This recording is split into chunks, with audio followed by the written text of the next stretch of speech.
Amados hermanos, Dios les continúe bendiciendo rica y poderosamente en esta noche.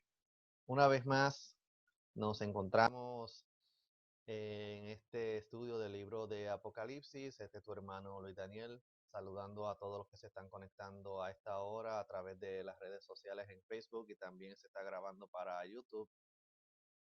Así es que si tienes la oportunidad de compartir este video con otros para que podamos juntos entender el mensaje que Dios tiene para nosotros por medio del libro de Apocalipsis. Sin más preámbulo, pues vamos a comenzar con la próxima sección que tenemos para esta noche. Y esta noche tenemos el siguiente capítulo que vamos a estar comenzando. Vamos a estar cubriendo 2 capítulos en esta noche.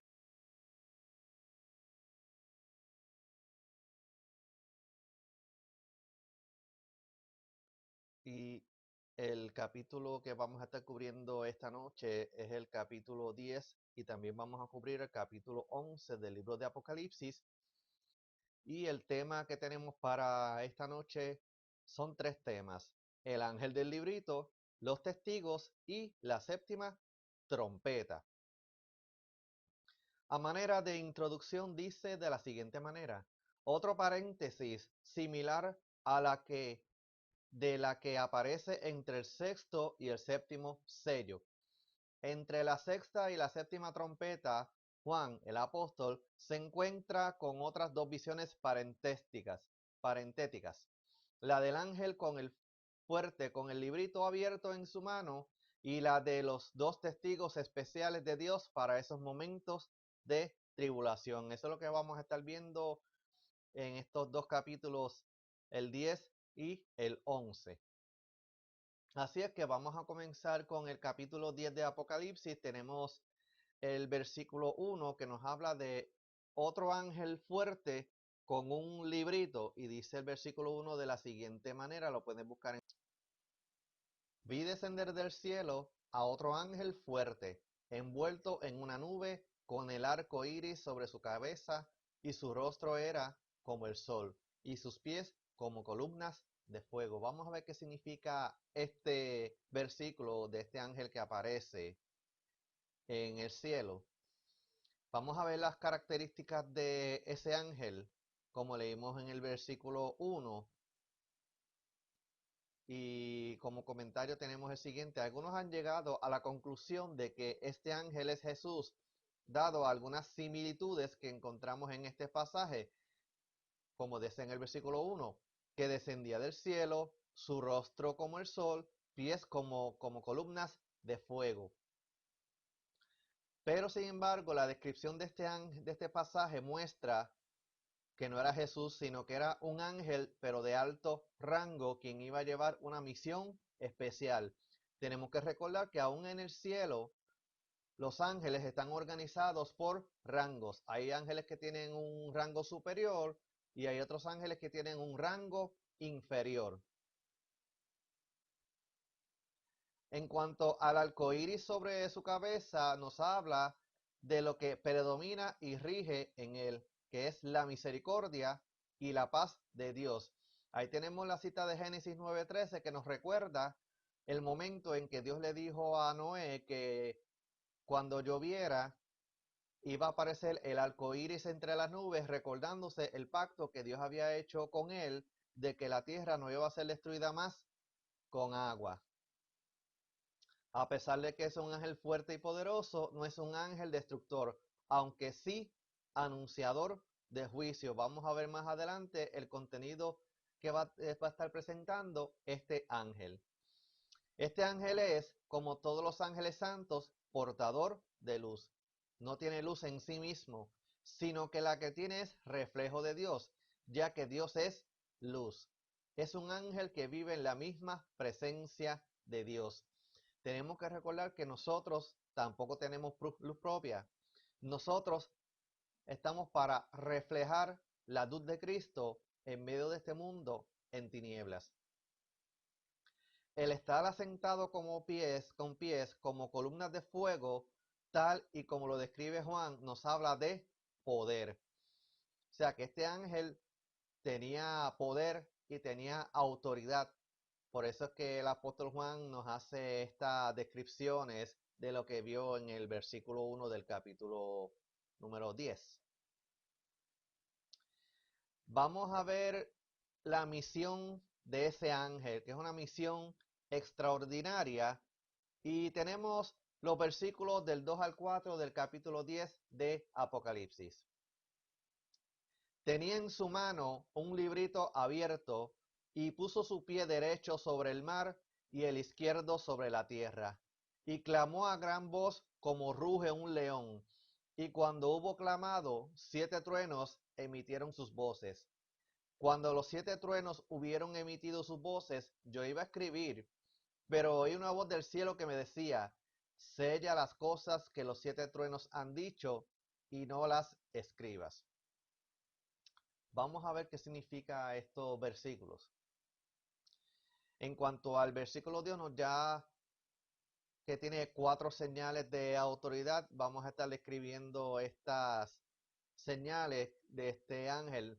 Primero en el versículo 2 nos dice que él tenía en su mano un librito abierto. Y este librito simplemente establece un aspecto de los propósitos de Dios, y tal librito ya estaba abierto y Juan podía asimilar su mensaje, a diferencia del primer libro que vimos, que fue el libro que estaba sellado 7 veces, que solamente Jesús lo pudo abrir para revelar el contenido del mismo. Pues ya este libro estaba abierto y el apóstol Juan pues podía desde su punto de vista ver el contenido del mensaje. Número 2 nos dice sobre este ángel que puso su pie derecho sobre el mar y el izquierdo sobre la tierra. Se nos anuncia que no solo Dios posee esos elementos, sino que lo que va a declarar el ángel sobre ellos y sus habitantes tiene cumplimiento seguro. Es como quien dice, mira, donde pongo mi pie, asegúrate de que se va a cumplir. Cuando Dios dice una palabra, se va a cumplir independientemente de quien se oponga. Y vemos en el versículo 3 que dice, y clamó a gran voz como ruge un león, que es el tercer punto. Ese ángel viene con la voz y la autoridad de un profeta celestial, pues su anuncio advierte la inminencia de lo más severo de los juicios divinos. O sea que este ángel, revestido de la autoridad de Dios, alzó su voz y lo está comparando como un león. Y el que ha escuchado el rugir de un león sabe que ese es un ruido, un rugir bastante fuerte. Como quien dice, lo que va a hablar de parte de Dios, hay que, hay que estar atento, y lo que viene por ahí sobre la tierra no es fácil. Y número 4, cuando clamó, 7 truenos emitieron sus voces. Esos 7 truenos son 7 voces que parten de Dios desde su trono. Es Dios hablando en su ira santa.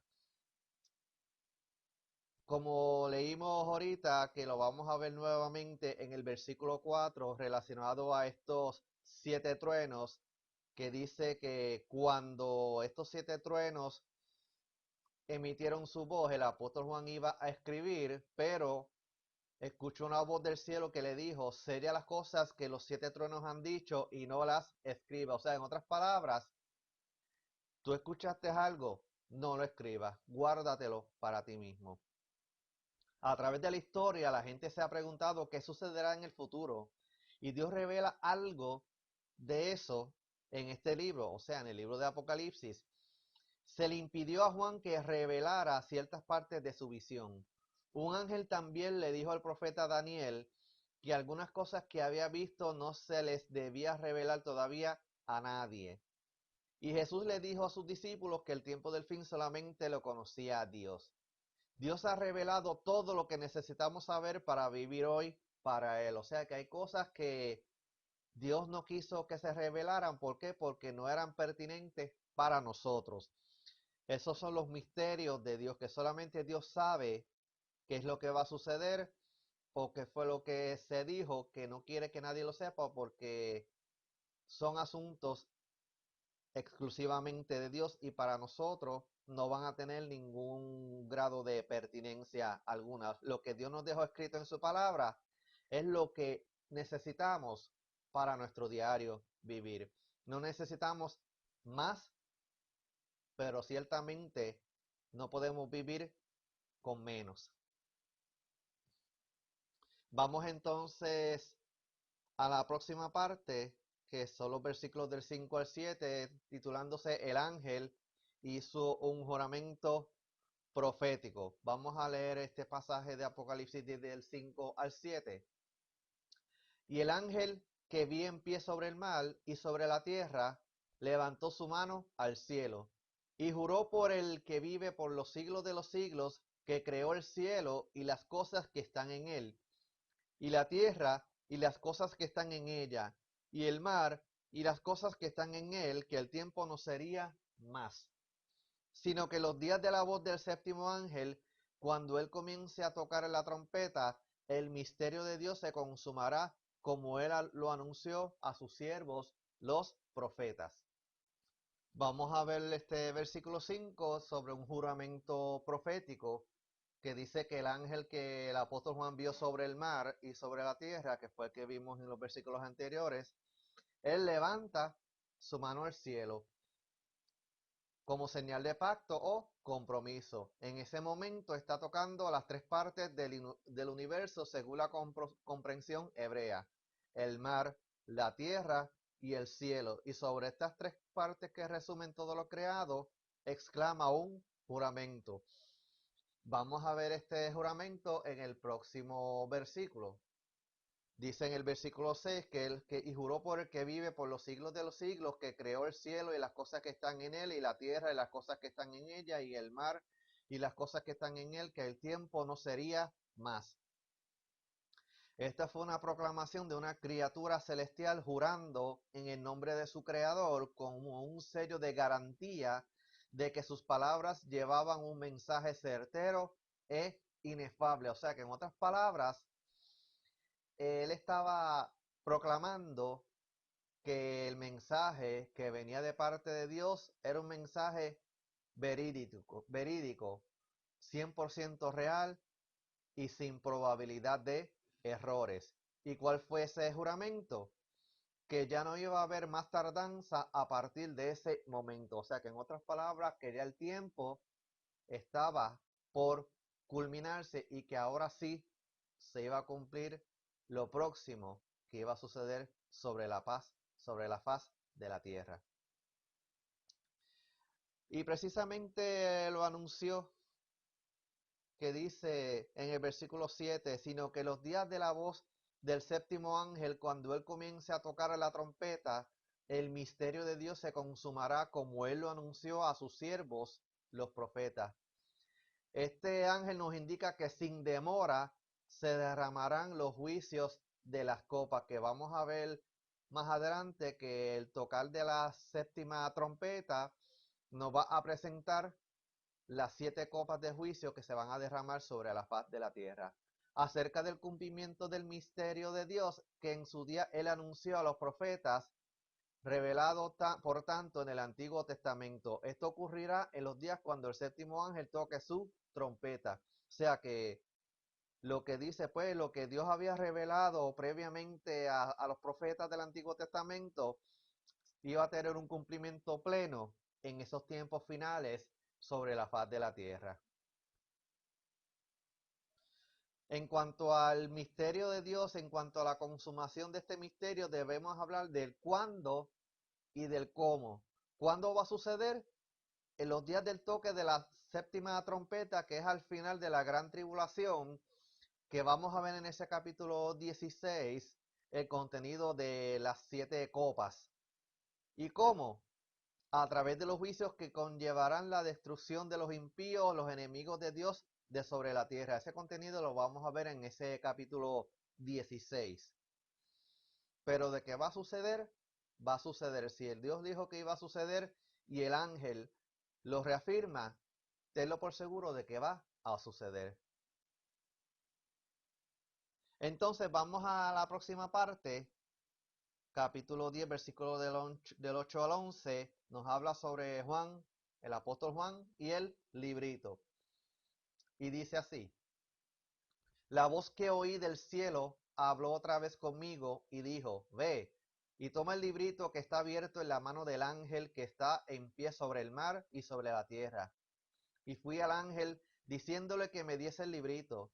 Y él me dijo: toma y cómelo, y te amargará el vientre, pero en tu boca será dulce como la miel.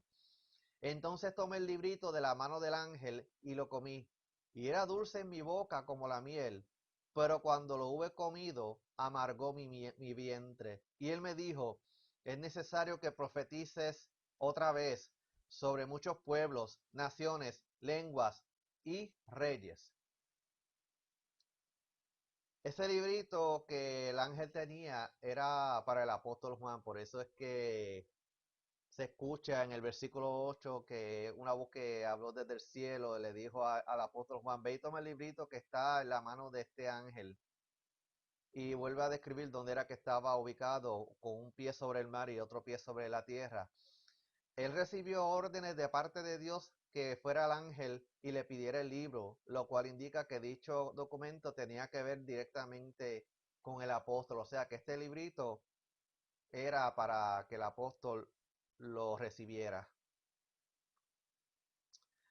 Ese librito se refería al ministerio profético. Entonces en el versículo 9 y 10 dice que el apóstol Juan fue al ángel y le pidió el librito y el ángel le dijo: toma y cómelo. Pero le dice: y te amargará el vientre, pero en tu boca será dulce como la miel. Entonces el apóstol fue y efectivamente se lo pidió. El apóstol comió el libro y efectivamente le supo en su boca dulce como la miel, pero cuando se lo comió, amargó su vientre. ¿Qué significa comer el librito? No es que uno literalmente va a agarrar un libro y se va a comer las páginas, luego se va a comer la portada, la contraportada, el lomo, dependiendo del tipo de cubierta, si es dura, si es blandita. El mandato es para que leyera y se apropiara del contenido del mismo. Eso significa comerse un libro.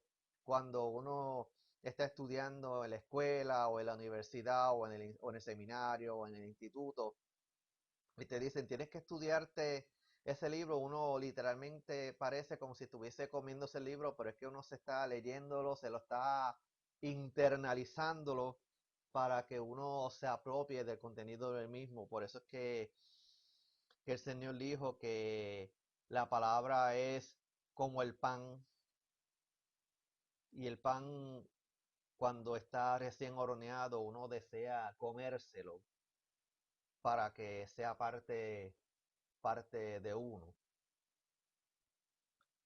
Pero tenemos dos preguntas. La primera: ¿por qué le supo dulce al paladar? ¿Por qué cuando el apóstol se comió el contenido de ese libro le supo dulce al paladar? Pues anunciaba el pronto establecimiento del reino de Cristo. O sea que el apóstol Pablo finalmente iba a ver cumplir ese anhelo en su corazón de que el reino de Cristo se iba a establecer. Pero tenemos la otra cara de la moneda y es la segunda pregunta: ¿por qué le amargó el vientre?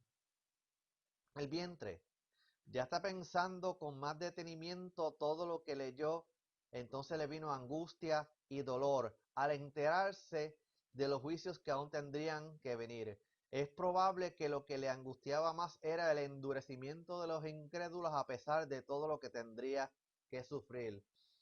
Hay gente que pues uno estudia la Biblia, sí, y uno sabe de que es una palabra dulce porque viene de parte de Dios, pero cuando uno internaliza qué es lo que puede suceder con el pueblo impío y por el pueblo pecador, aquel que se aparta de Dios, pues le da dolor tener que pensar de que tanta misericordia que Dios ha tenido con cada uno de los habitantes de esta tierra, y el hombre, la mujer, en términos generales, no quieren asimilar ese mensaje, no quieren entregar sus vidas a Cristo, y es triste ver que la gente, teniendo la oportunidad de recibir a Cristo en su vida como Señor y Salvador, no lo quieren hacer.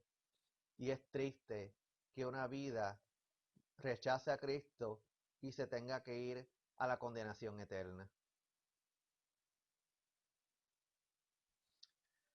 Eh, no solamente vemos que el apóstol Juan tuvo una visión similar, sino que el profeta Ezequiel en el Antiguo Testamento tuvo una visión similar, que se le dijo de parte de Dios que tenía que tragarse, o sea, comerse un rollo lleno de juicios en contra de la nación de Israel. Aparece en el capítulo 3, versículo 1 del libro de Ezequiel.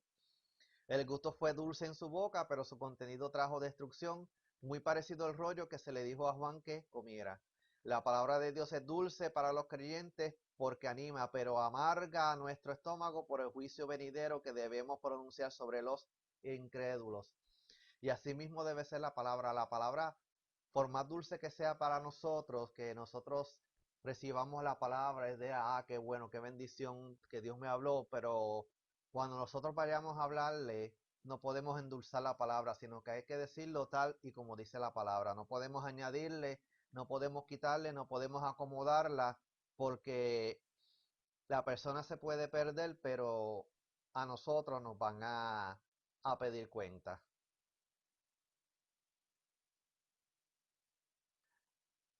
Entonces en el versículo 11 vemos el ministerio profético del apóstol Juan que continuaría en función, por eso es que le dice en el versículo 11, es necesario que profetices otra vez sobre muchos pueblos, naciones, lenguas y reyes.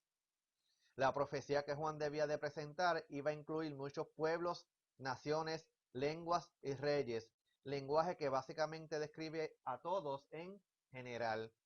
Así que por la proclamación profética acerca de la segura inminencia del juicio, Dios quiere hacer misericordia porque no desea la destrucción del pío, sino su salvación. En otras palabras, es como si se le estuviese encomendando al apóstol Juan en esos tiempos que, mira, yo le estoy dando una última oportunidad a la gente para que se arrepienta, para que corra la salvación. Así es que el apóstol Juan tiene que hacer una proclamación profética de que el juicio que va a caer en ese momento sobre la tierra es prácticamente inminente y que la gente tiene que escapar por su vida. Es lo que estamos haciendo nosotros en estos tiempos, que que el arrebatamiento de la iglesia puede suceder en cualquier momento, incluso puede suceder mientras te esté dando este video, que a pesar de que está siendo grabado, pero puede suceder en ese momento. Y le estamos diciendo a la gente, mira, ven a Cristo y volvemos a insistir en lo que hemos dicho en las pasadas semanas, escapa por tu vida, escapa por tu salvación ahora que puedes, porque va a llegar un momento en que, especialmente durante ese tiempo final, durante ese periodo de la gran tribulación, ¿qué garantía vas a tener de que vas a recibir la salvación cuando te pongan en balanza entre alimentar a tu familia y para eso tendrías que dejarte marcar por el sello de la bestia, que lo vamos a discutir en el capítulo 13, y negarle el gobierno del anticristo y estar sujeto a dar tu vida literalmente? Así es que es mejor hacerlo ahora que todavía la iglesia está en la tierra. Y también pues que no sea que en el día de hoy llegue el último día sobre tu vida en la tierra y donde vas a pasar la eternidad. Vamos entonces al capítulo 11 de Apocalipsis y comenzamos los primeros dos versículos hablando sobre el templo que va a estar durante el periodo de la gran tribulación. Dice así capítulo 11 versículos 1 y 2. Entonces me fue dada una caña semejante a una vara de medir y se me dijo, levántate y mide el templo de Dios y el altar y los que adoran en él, pero el patio que está fuera del templo déjalo aparte y no lo midas, porque ha sido entregado a los gentiles y ellos hollarán la ciudad santa 42 meses. Vemos en el versículo 1 de este capítulo 11 que al apóstol Juan se le asigna la extraña tarea de medir el templo. Antes de la presentación de los dos testigos, que es el contenido de la primera parte de este capítulo 11, al apóstol Juan es nombrado para realizar la extraña tarea de medir el templo. No se ofrece ninguna explicación en cuanto a la naturaleza ni la existencia de un templo judío para esos últimos días. La orden de medir no solo el templo, sino también a los que en él adoran a Dios es una señal doble. Indica derecho de propiedad y también sentencia de juicio. ¿Qué significa esto? Vamos a ver entonces en el versículo 1 que dice que al apóstol Juan se le dio una caña semejante a una vara de medir y le dijeron, levántate y mide el templo de Dios y el altar y los que adoran en él. Esto sucederá con el templo futuro, el cual será construido para restablecer, aunque temporariamente, la liturgia y la adoración hebrea durante la tribulación. Esto es lo que nos da a entender que durante ese periodo final, el templo en Jerusalén ya va a estar funcionando, va a estar de pie. Y no voy a entrar en muchos detalles sobre el particular porque esto sería otro estudio, pero sí lo que nos da a entender es que va a haber un templo en Jerusalén y en ese lugar pues los judíos van a poder hacer lo que siempre estuvieron acostumbrados a hacer durante los periodos bíblicos, celebrar las fiestas judías, llevar sus ofrendas, sus holocaustos, sus sacrificios por el pecado, todo lo que estaba escrito en la ley, pues va a haber ese tiempo en que los judíos van a volver a realizar esas tareas. El templo de Dios se refiere particularmente al santuario, es decir, al lugar santo y al lugar santísimo. Que cuando nosotros miramos el diseño tanto del tabernáculo como el templo que construyó Salomón, pues ese era el lugar donde prácticamente los sacerdotes ministraban directamente en el lugar santo y el sumo sacerdote que solamente podía entrar al lugar santísimo. El altar probablemente se refiera al altar de bronce que estaba fuera del santuario, o sea, estaba en los atrios del templo. Solo a los sacerdotes les estaba permitido entrar en el santuario donde estaba el altar de oro usado para quemar el incienso. Quienes no eran sacerdotes tenían acceso al altar de bronce donde ofrecían sus sacrificios. Tanto en el tabernáculo como en el templo sucedía eso mismo, que los que llevaban sus ofrendas solamente podían llegar hasta el altar de bronce. De ahí hacia adentro solamente le tocaban a los sacerdotes. Y a los que adoran en él se refiere a una representación de un futuro remanente santo en Israel que adorará a Dios en el templo reconstruido. Actualmente en Israel el templo de Jerusalén de los judíos no está. Se cree que está donde actualmente está la mezquita de Omán allí en Jerusalén y que puede suceder algo de que ya sea que esa mezquita se derrumbe o que encuentren una manera de levantar el templo y que la mezquita esté en el mismo lugar, esos son misterios que solo Dios sabe, pero sí en Israel y en Jerusalén en específico va a haber un templo donde los judíos van a ir a ese lugar a adorar a Dios. Obviamente los judíos que se queden en la gran tribulación, porque actualmente hay judíos que han entregado sus vidas a Cristo y han reconocido a Jesús como su Mesías, su Salvador, y han vivido una vida conforme a la palabra, y esos judíos pues no van a estar en la gran tribulación porque son parte de la iglesia de Jesucristo que viene él a buscar.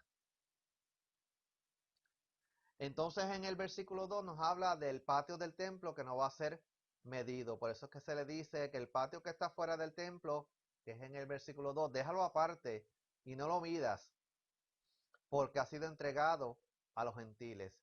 En el antiguo templo de Jerusalén, solo los judíos podían entrar en el interior del templo, a excepción del lugar santísimo, donde solamente accedía el sumo sacerdote una vez al año.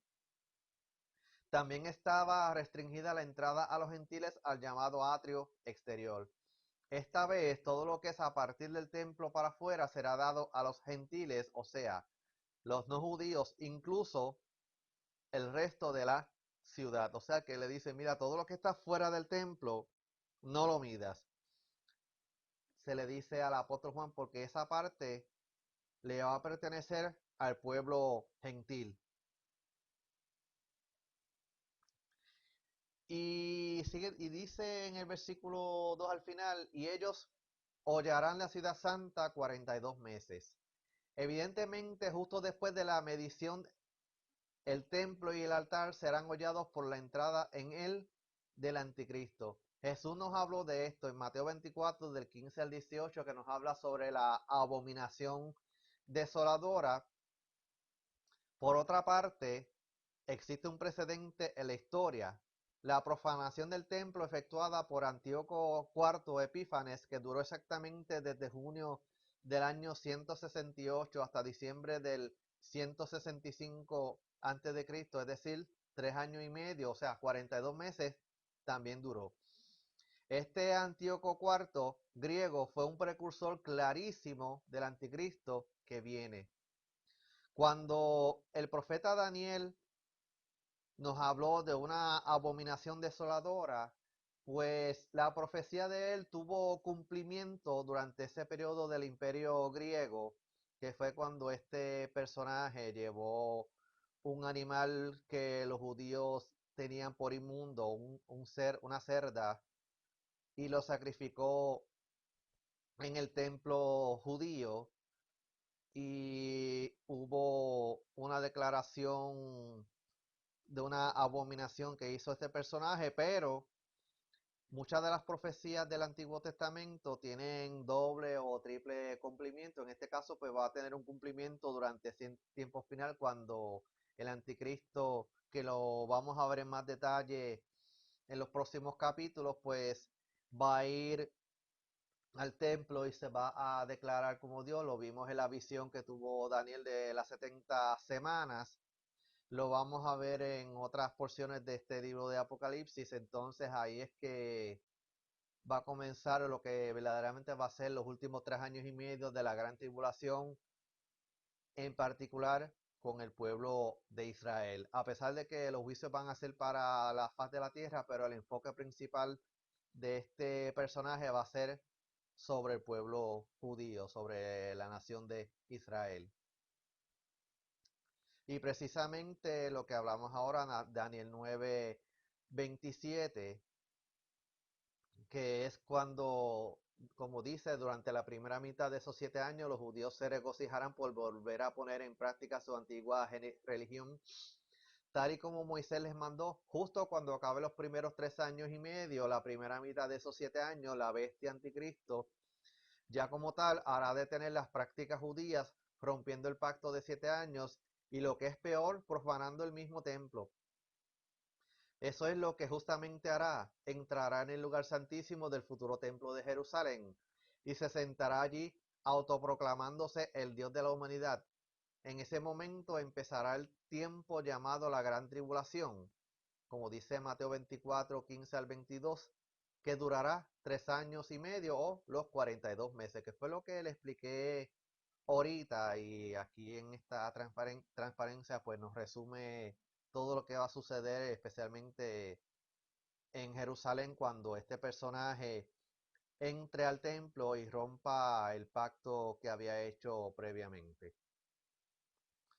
Vamos entonces a la próxima parte, que es la revelación de los dos testigos, y lo tenemos en Apocalipsis 11, del 3 al 6. Y daré a mis dos testigos que profeticen por 1260 días, vestidos de silicio. Estos testigos son los dos olivos y los dos candeleros que están en pie delante del Dios de la tierra. Si alguno quiere dañarlos, sale fuego de la boca de ellos y devora a sus enemigos. Y si alguno quiere hacerles daño, debe morir él de la misma manera.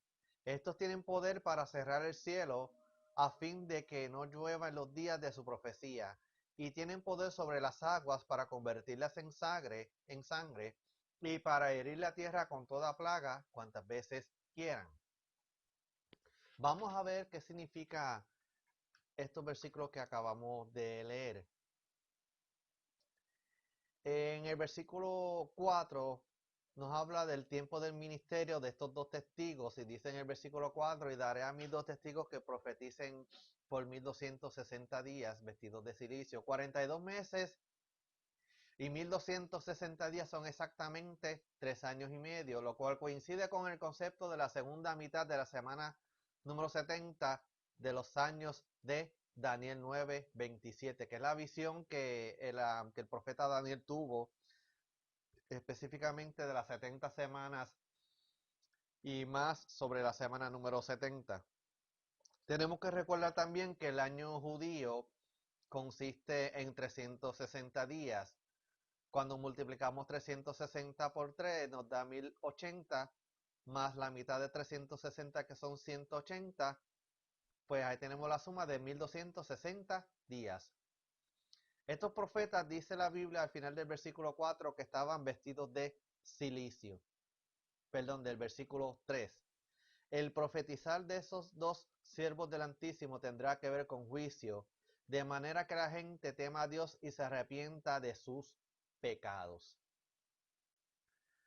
La pregunta que siempre ha surgido y han habido variedad de opiniones es la siguiente: ¿quiénes serán los dos testigos de Cristo de Apocalipsis 11? El versículo 4 dice que estos testigos son los dos olivos. Esto simboliza la unción del Espíritu Santo en ellos para dar testimonio de Cristo al remanente del pueblo de Dios en medio de la gran tribulación. O sea que estos dos personajes van a estar llenos del Espíritu Santo, van a ser escogidos por Dios para llevar un mensaje a un pueblo que está por perderse sin fe y sin esperanza. Nos dice también en este versículo 4, y los dos candeleros que están en pie delante del Dios de la tierra. El candelero nos habla de la luz brillante de parte de Dios al mundo. Jesús es la luz del mundo y la iglesia, pero la iglesia como tal no va a estar. Estos dos testigos especiales enviados desde el cielo serán los que suplan ese ministerio en ese tiempo. O sea que durante ese tiempo la iglesia no va a estar. Ya la iglesia va a estar en el cielo. Pero aún en medio del juicio, pues Dios va a tener misericordia y va a enviar sus escogidos para que hablen la palabra, para que profeticen, para que prediquen la palabra de arrepentimiento para las vidas que estén en ese lugar. Pero vuelvo a insistir, vamos a escapar con nuestra salvación, escapar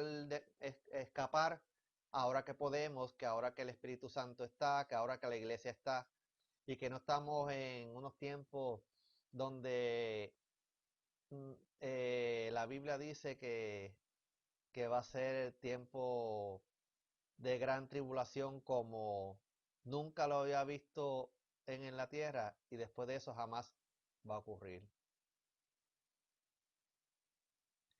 Nos dice un detallito sobre estos dos testigos en el versículo 5. Si alguno quiere dañarlos, sale fuego de la boca de ellos y devora a sus enemigos. Y si alguno quiere hacerles daño, debe morir él de la misma manera. Nadie podrá parar lo que vienen a hacer, ningún hombre ni ningún demonio. Cumplirán con los propósitos de Dios. Evidentemente se tratará de seres corporales, aunque sobrenaturales. ¿Qué ser humano normal puede vomitar fuego de su boca hasta el punto de devorar a sus enemigos? O sea, en otras palabras, estos dos hombres, estos dos personajes van a tener cuerpo humano como el que tú y yo tenemos, pero van a tener una cobertura especial de parte de Dios que nadie le va a poder hacer daño. Y si alguien trata de hacerlo,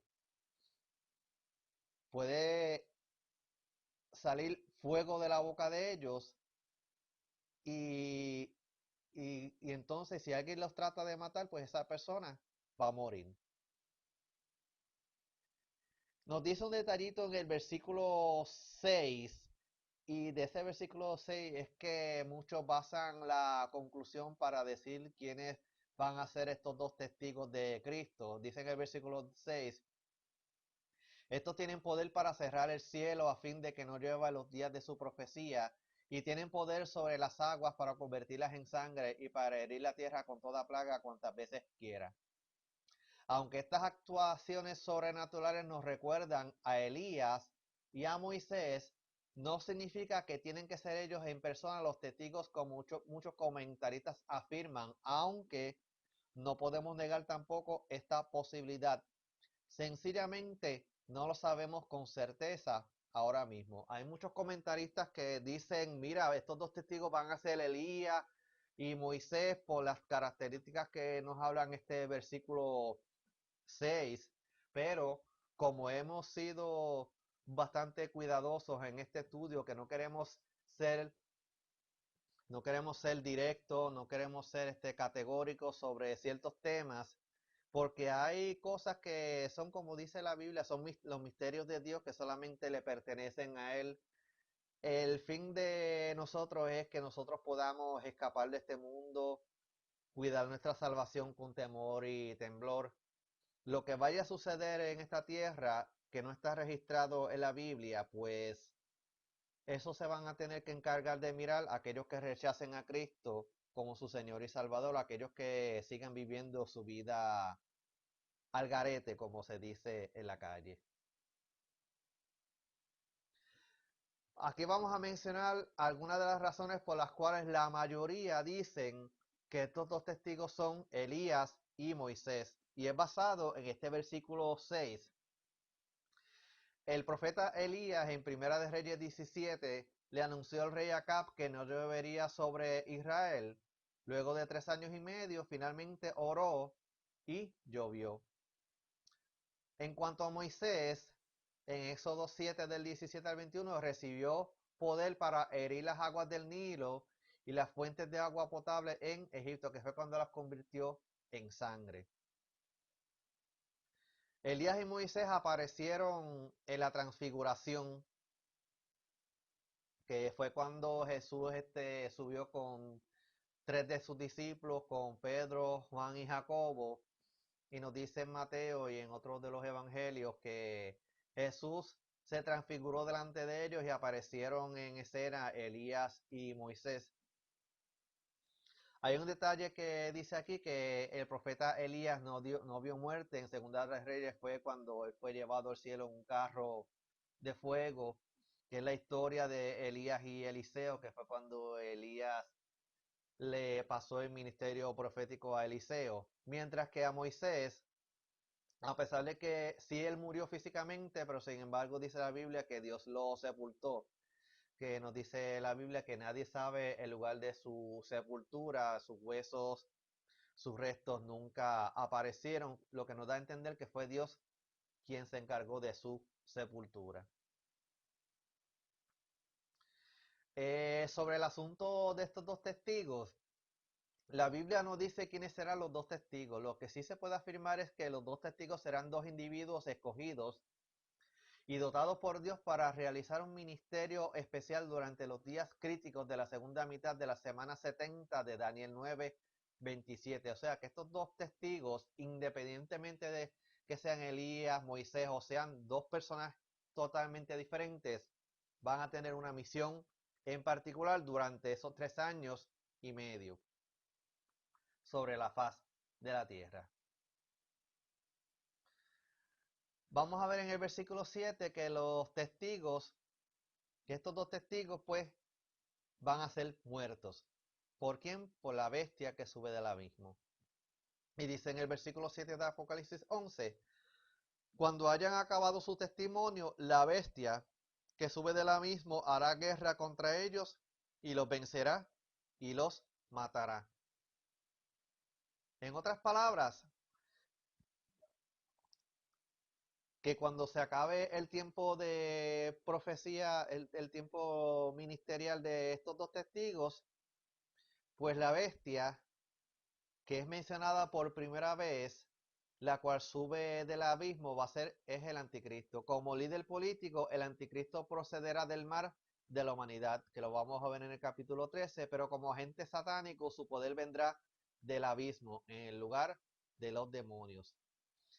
Este asesinato de los testigos parecerá una victoria del anticristo. La bestia logrará matar a los testigos, pero ya será tarde porque habían completado su obra durante su vida. O sea que por 42 meses, por 3 años y medio, nadie va a poner matar ni tocar a estos dos testigos, pero terminan su ministerio y ese poder sobrenatural que estuvo con ellos simplemente ya no va a estar, y el anticristo pues va a aprovecharse y le va a dar muerte, pensando que logró una victoria terrible, finalmente los mató, se salió de esos dos perturbadores.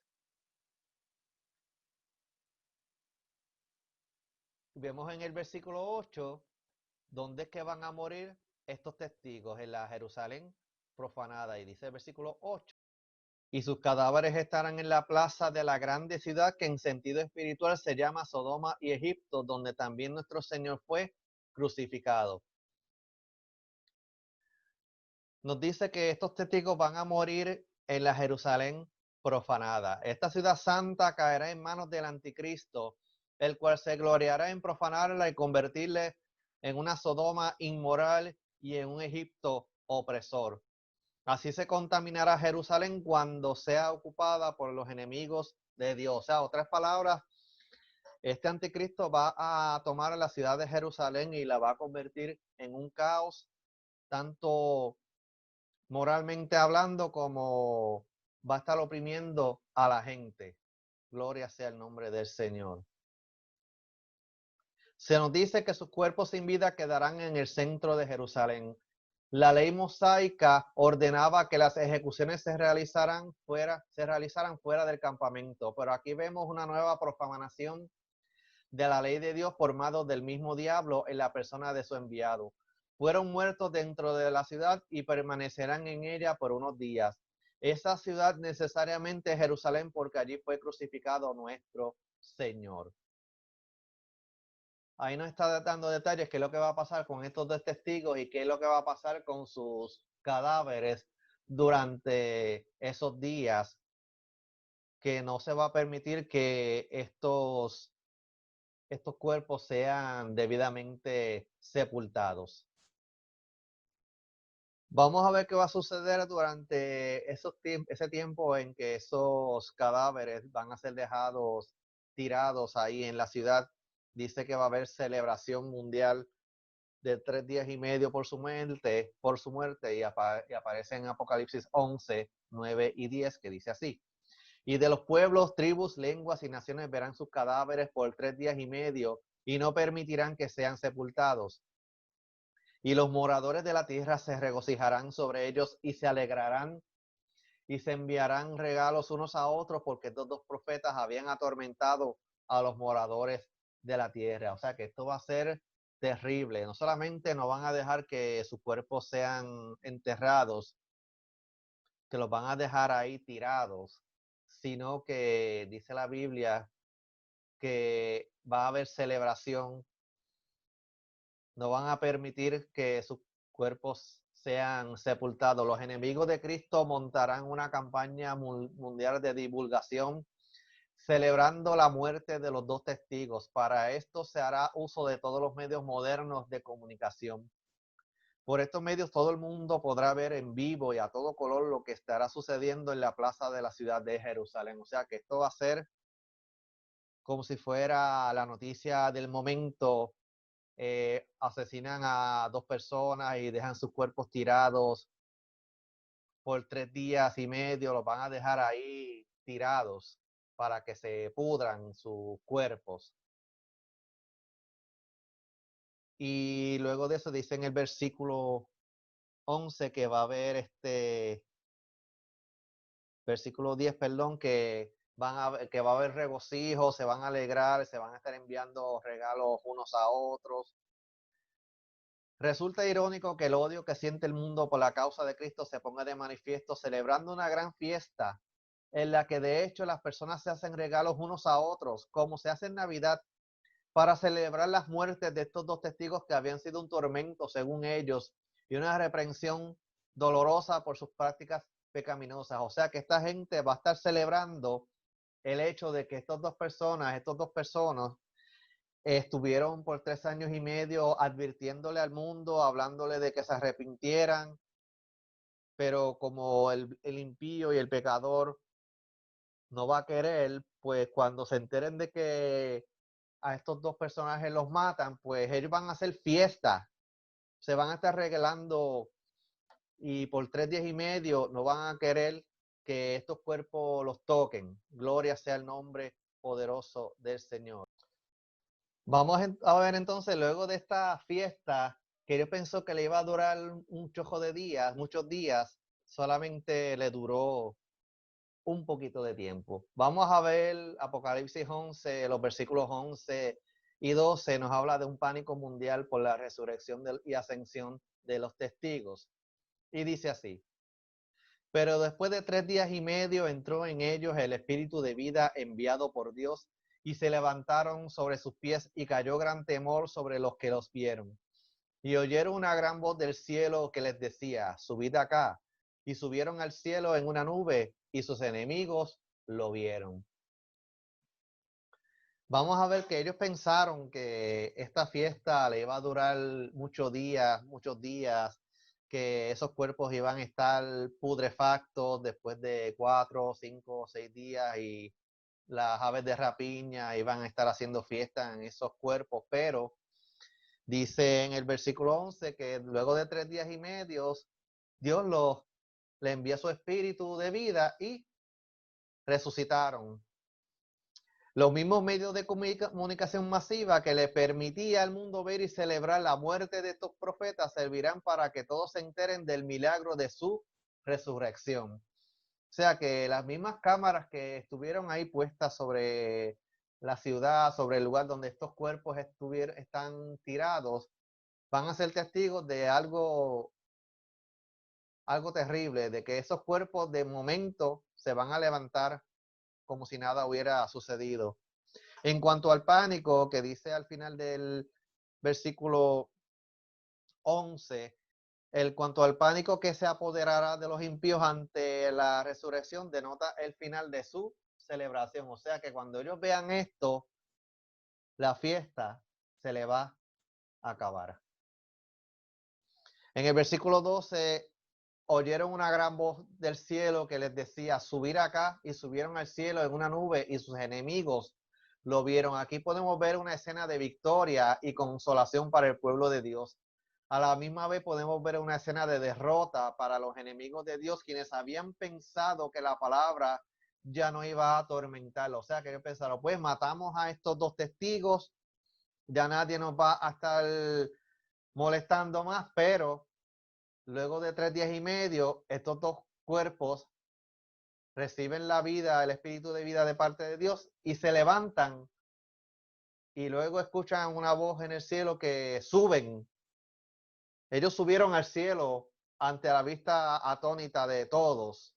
O sea que uno se puede imaginar esta escena: los que estuvieron celebrando de momento se quedarían boquiabiertos a ver que no solamente esos cadáveres cobran vida, se levantan, sino que suben al cielo en una nube.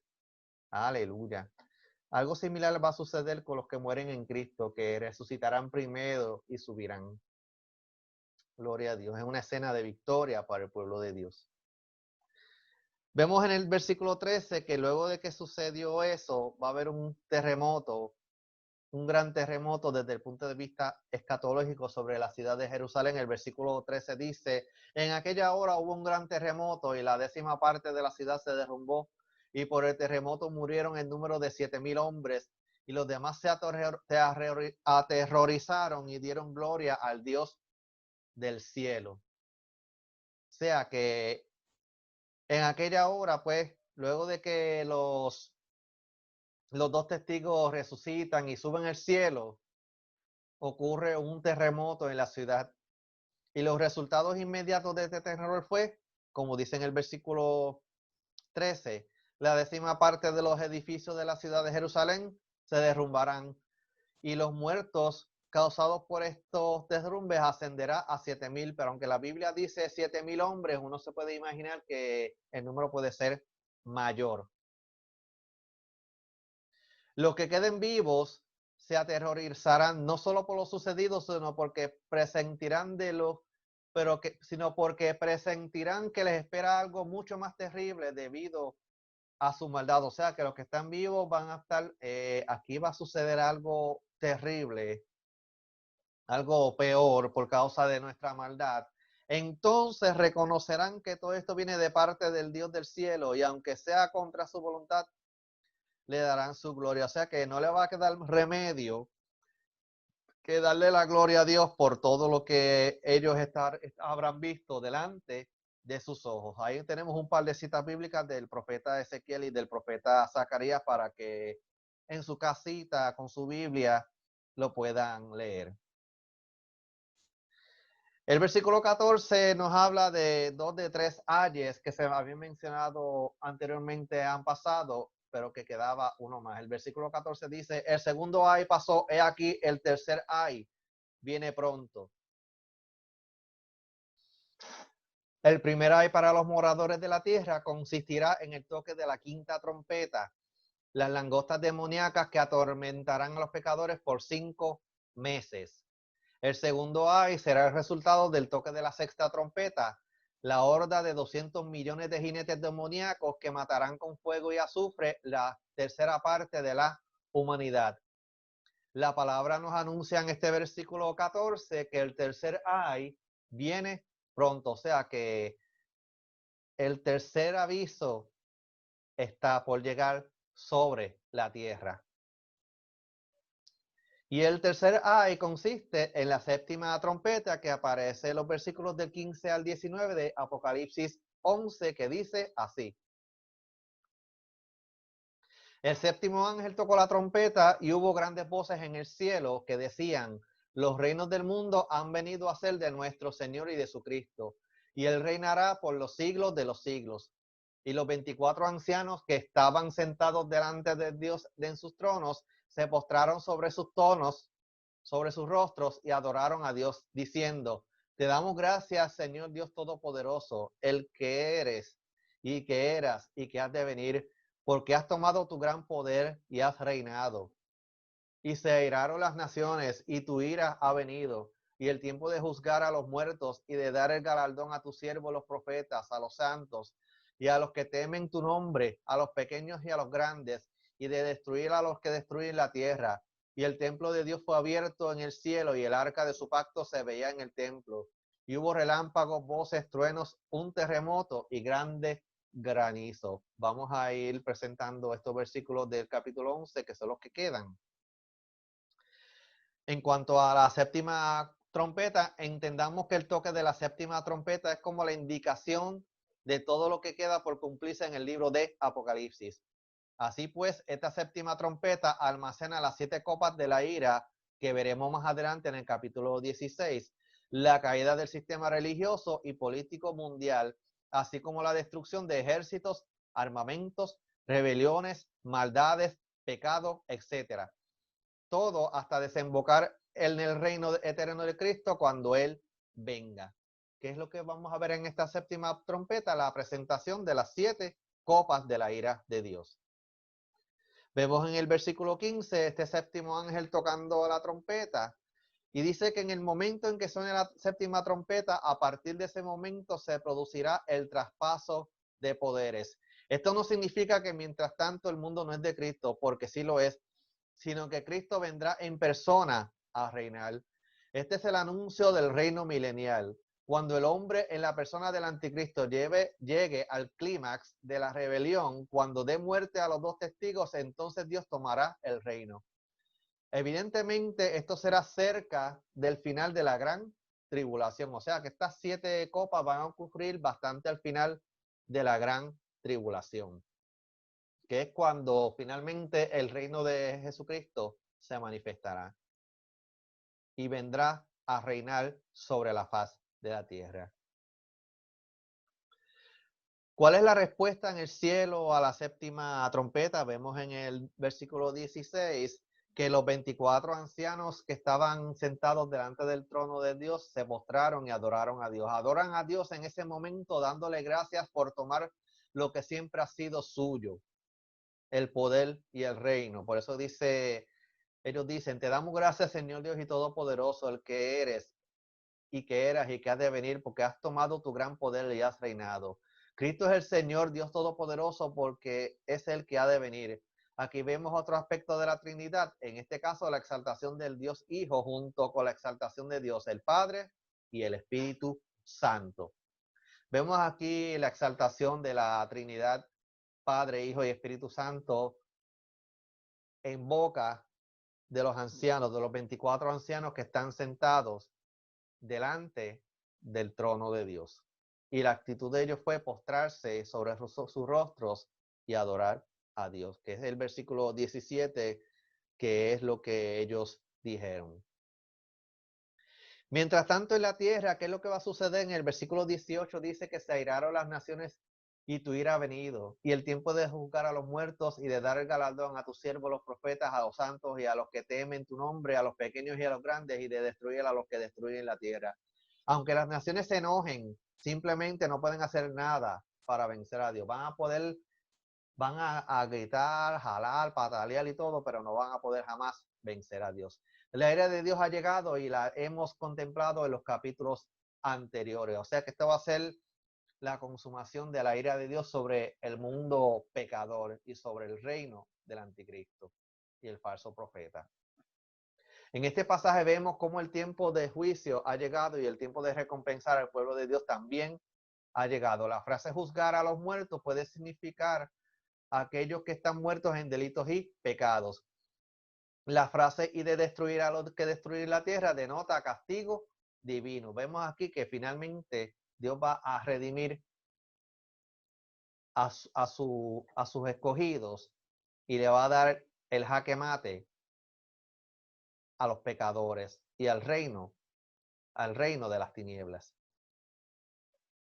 Entonces en el versículo 19 dice que el templo de Dios fue abierto y el arca de su pacto se veía en el templo. Ese templo no es el templo de Jerusalén, sino el templo que está en el cielo. Y dice que se dejó de ver, se permitió ver el arca. El arca contiene el pacto con Israel y siempre ha sido señal de la presencia de Jehová con Israel. Aquí Dios está para acordarse de ellos a través de su pacto. Es como que en otras palabras, yo me estoy acordando, dice el Señor, del pacto que hice con mi pueblo, de que los iba a guardar, que los iba a redimir. Y termina diciendo en el versículo 19, los relámpagos, voces, truenos y un terremoto y una fuerte granizada son el testimonio que ha llegado la consumación. O sea que todo esto que sucede en la tierra es testimonio de que finalmente ha llegado el momento de la consumación de la ira de Dios sobre el mundo pecador.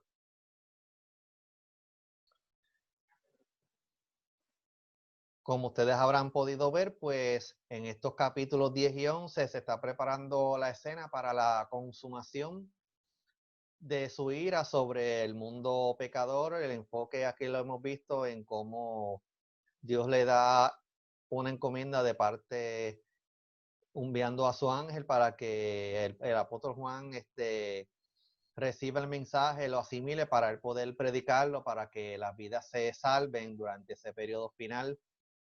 También vimos cómo esos dos testigos que fueron enviados por Dios para también predicar el evangelio, para que las vidas se salven, para que escapen de la ira que está por caer en esas 7 copas de la ira, que es la presentación de la séptima trompeta de parte de Dios, que son las 7 copas de ira que vamos a ver en el capítulo 16. Sabemos que hay mucho simbolismo en este material, pero estamos tratando de llevarlo a la luz de las escrituras para que podamos comprender qué es lo que va a suceder sobre la faz de la tierra y así nosotros tomemos la decisión correcta de escapar, de guardar nuestra salvación, recibir a Cristo como nuestro Señor y salvación y Salvador y mantener nuestra salvación hasta el momento que nos toque partir de este mundo, sea que suceda aquel gran día en que Cristo venga por su iglesia o que nos haya llegado el momento de partir de este mundo. Entonces la semana que viene vamos a continuar con este estudio, vamos a darle gracias a Dios por esta noche y gracias a todos los que estuvieron conectados en este estudio.